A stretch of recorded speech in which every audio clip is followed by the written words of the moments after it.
Hello my darlings, welcome back to Miss Abled Cooking. Today we're doing a little bit more of a complicated dish. It's going to be chicken breast with a mascarpone cream with bacon and peas. But first I wanted to show this camp stove that I'm using. This makes it so I can cook while sitting at my table. And I'm sitting in my most comfortable chair, which happens to be my computer chair, so I'm in a very good position. I can raise and lower it as I needed. Here, I'm just setting it up. You gotta turn over the main plate for whatnot. You open up that little chamber, and the butane has a little notch in the top.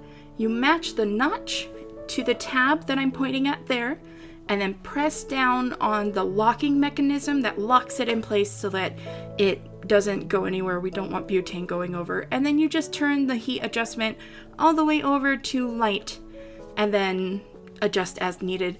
Make sure you are in a well-ventilated area. I keep my window open and make sure I have a fan going. For the recipe, you need 1 tablespoon olive oil, 4 garlic cloves, you can either slice or finely minced as I'm using, about 4 to 5 rashers of bacon, 4 skinless, boneless chicken breasts, salt and pepper, as always. We always want salt and pepper in our food just for that extra flavor.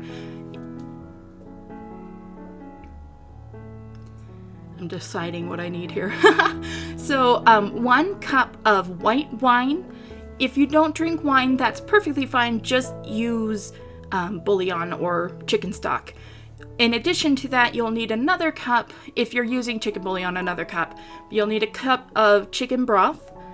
And I use the base because it's more stable and cheaper. You will also need 2 tablespoons of water, a kitty to come interrupt you,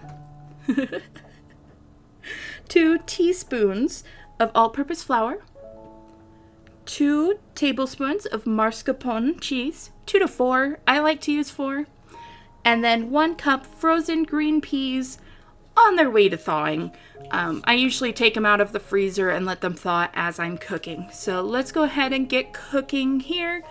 We're gonna put it on to medium heat, and we're actually not cooking. I just ignore the fact that I'm burning the bacon on the side. We're just gonna pretend that doesn't exist for the moment.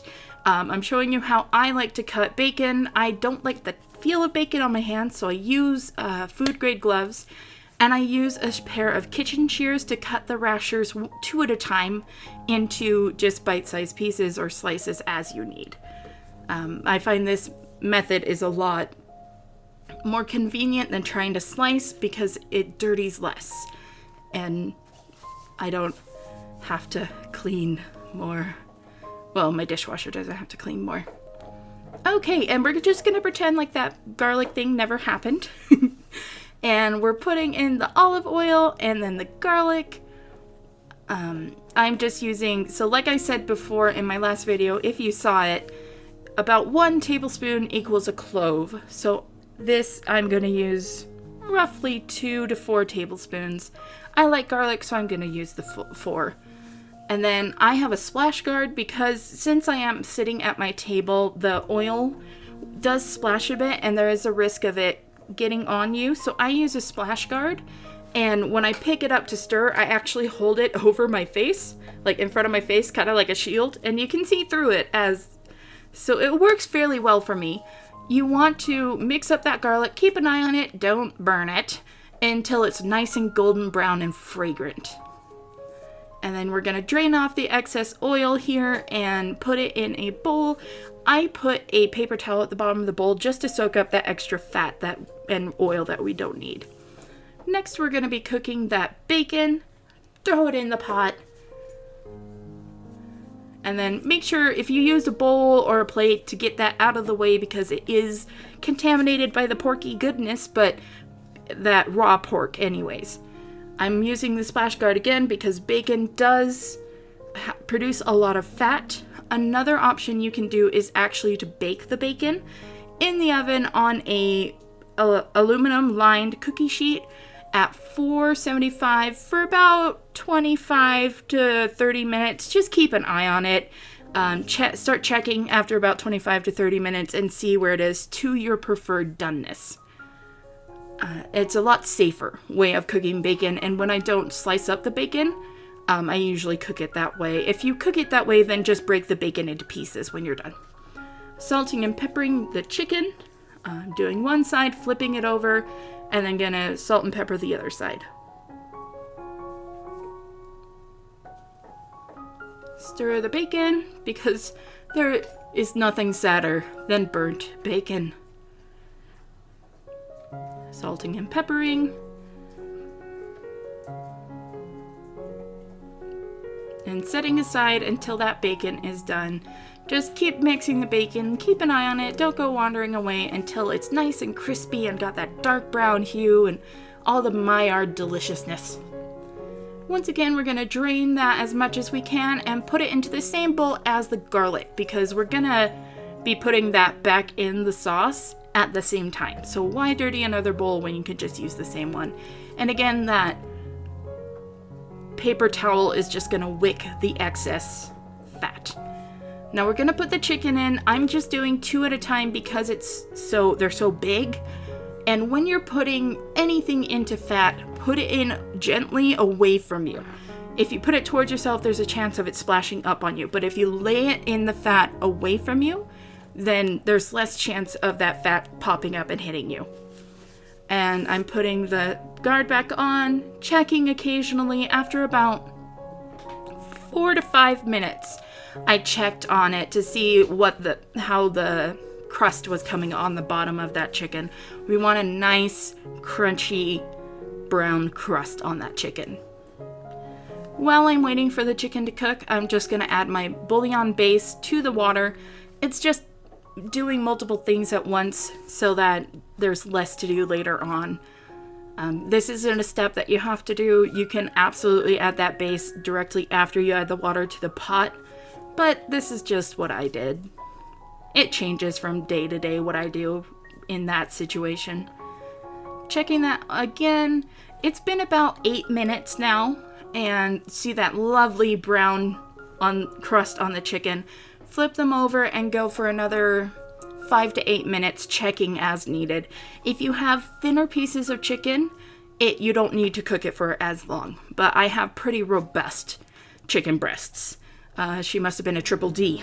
And so once that other side is nice and golden brown, take it off, put it on a plate to the side, and then do the same with the second pair of breasts. How many of you are giggling right now? Because I just imagine my friends in my head and they're giggling. At least one of them. Alright, once again, lay it away from yourself to prevent splashage. And again, that original chicken plate that it was on is full of raw chicken goodness. So if you put it to the side where you won't touch it, or even take it away as I have while that chicken is cooking, I put it in the sink to be washed later.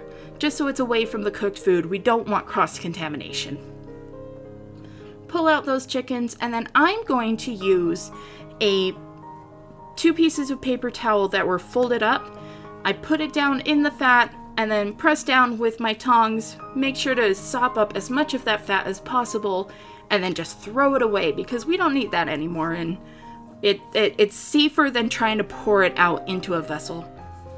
Now we're gonna add the 1 cup of wine. I had poured it into a cup. The reason why I use that little thing of wine that you saw, I am not a drinker. I actually get quite ill if I drink alcohol. And so there's no point in my buying an entire big bottle of wine. But those little ones are perfect for cooking because it's just, you get 4 there. I think where I am, they were $5. And it's just the perfect size. It's 1 cup and it's great. And then you can have the rest of them sealed for the next time you need it. We're going to reduce that wine until, as you can see when I was stirring it, it left a open streak in the bottom of the pot. That's reduced enough where most of the liquid and pretty much all of the alcohol is boiled away. Then we're going to add the bouillon and the chicken stock, whichever you're using. And we're just going to use a whisk here. get the rest of that bouillon off of there and just whisk it up really nicely. You don't have to go too crazy with it. Just make sure it's incorporated with the wine. Add the chicken, and then make sure to add that yummy juice that came out of that chicken. It's deliciousness. We're gonna put the lid on and let this boil for, I would say, about 5 to 10 minutes, depending, until your chicken reads... I actually lost it. I'll put it in the description below. But until your chicken is at a safe temperature for eating, I believe it's 165. But like I said, I'll put it in the description below. I forgot to write that down, so I'm so sorry about that. I bet I can look it up really quick while we're getting it. So evacuate the chicken once it is at that safe temperature.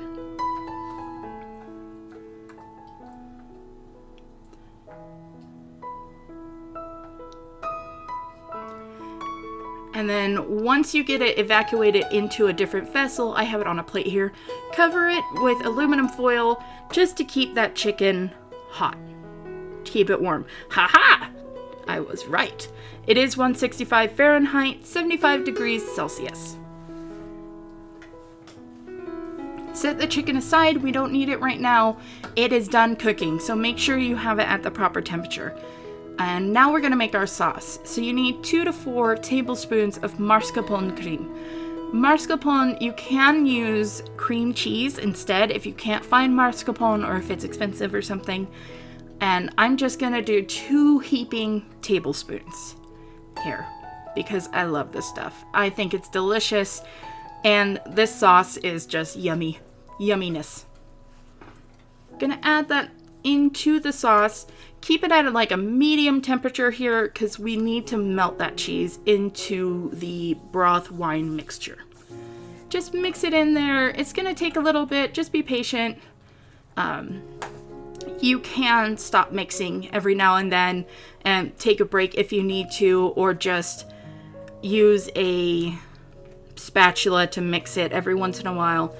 We're gonna put that 2 tablespoons of water into the 2 teaspoons of flour. Mix it together with that same whisk just to make sure that the water is incorporated with the flour. You can also put it in a lidded vessel and shake it to get the flour granules suspended in the water.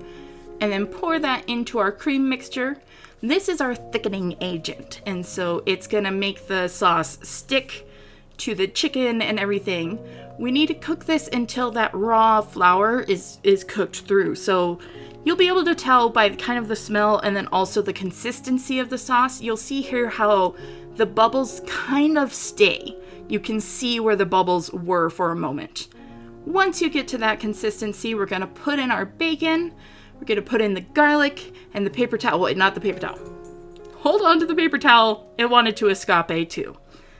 Go ahead and put it all in there. Mix it together well. Hello, Tomo. And after it gets incorporated well, you're gonna add the peas. By this time, the peas should be mostly defrosted, and you're gonna just mix it in that sauce and let it heat for a while until those peas are heated through.